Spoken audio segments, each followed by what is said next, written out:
भारतीय संघाचा स्टार यष्टिरक्षक फलंदाज ऋषभ पंत याच्या बहिणीच्या लग्नात क्रिकेट जगतातील अनेक दिग्गजांची उपस्थिती असल्याचं बघायला मिळालं। यामध्ये माजी कर्णधार महेंद्रसिंग धोनी आणि अनुभवी क्रिकेटपटू सुरेश रैना यांनी सुद्धा लग्न समारंभाच्या विविध कार्यक्रमात उपस्थिती लावलेली होती। मंगळवारी हळदीचा हा समारंभ पार पडला।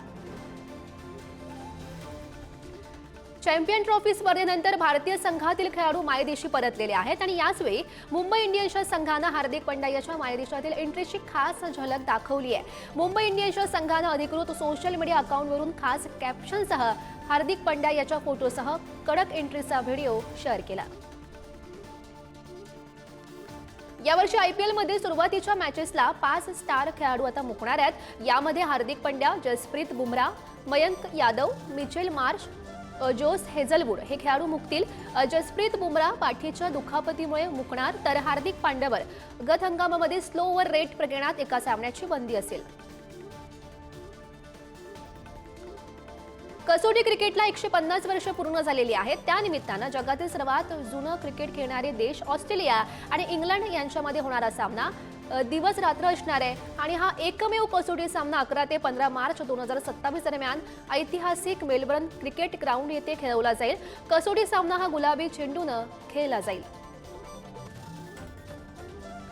WPL 2025च्या अखेरच्या साखळी सामन्यात मुंबई इंडियन्सचा पराभव करत आरसीबीनं विजय मिळवल्याचं बघायला मिळालं। सलग 5 सामने गमावलेल्या गतविजेत्या आरसीबीनं मुंबईवर 11 धावांनी मोठा विजय संपादित केलाय। हा सामना जिंकल्यास मुंबई इंडियन्सला थेट फायनलचं तिकीट खरं तर मिळणार होतं, मात्र मुंबई इंडियन्सची ही संधी आता हुकली आहे। केएल राहुलनं आयपीएलमधील दिल्ली कॅपिटल संघाचं कर्णधारपद नाकारल्याची माहिती मिळते। एक खेळाडू म्हणून संघासाठी योगदान देण्याची इच्छा राहुलनं व्यक्त केली आहे। त्यामुळे आता अक्षर पटेल दिल्ली फ्रँचाइझची जबाबदारी स्वीकारू शकतो, अशी चर्चा सध्या रंगू लागली आहे। आयसीसीनं नुकतीच वनडे क्रमवारी जाहीर केली। यामध्ये आपल्या दमदार खेळीच्या जोरावर रोहित शर्मा यानं विराट कोहलीला मागे टाकलाय। तर या क्रमवारीमध्ये टॉप 5 मध्ये टीम इंडियाचे 3 जण आहेत। यामध्ये शुभमन गिल पहिल्या, रोहित शर्मा तिसऱ्या, तर विराट कोहली 5व्या स्थानी विराजमान आहे।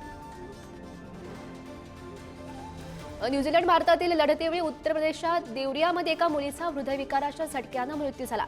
तिला विराट कोहली बाद झाल्याचा धक्का बसल्याचं वृत्त काही माध्यमांनी दाखवलेलं होतं, मात्र मृत्यूचा क्रिकेट सामन्याशी काहीही संबंध नसल्याचं तिच्या कुटुंबियांनी स्पष्ट केलंय।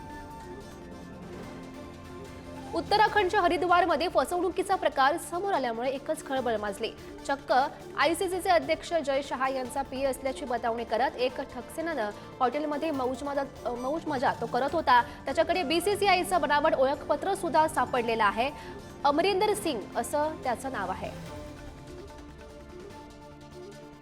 भारतीय कसोटी संघ वर्ल्ड टेस्ट चॅम्पियनशिपच्या अंतिम लढतीसाठी पात्र न ठरल्यामुळे लॉर्ड्स क्रिकेट ग्राउंडचे 45 कोटींचं नुकसान झालं। 11 ते 15 जून दरम्यान येथे ऑस्ट्रेलिया आणि दक्षिण आफ्रिका यांच्यात अंतिम सामना रंगेल।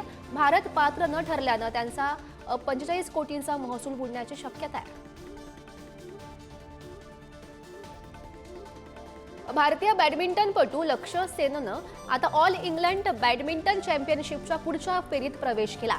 लक्ष्य सेननं पहिल्या फेरीमध्ये चीनी तैपेईच्या सुली यंगचा पराभव केलाय आणि 16व्या फेरीमध्ये त्याचा सामना जागतिक क्रमवारीतील 3ऱ्या क्रमांकाचा इंडोनेशियन खेळाडू जोनाथन क्रिस्टी याच्याशी होईल।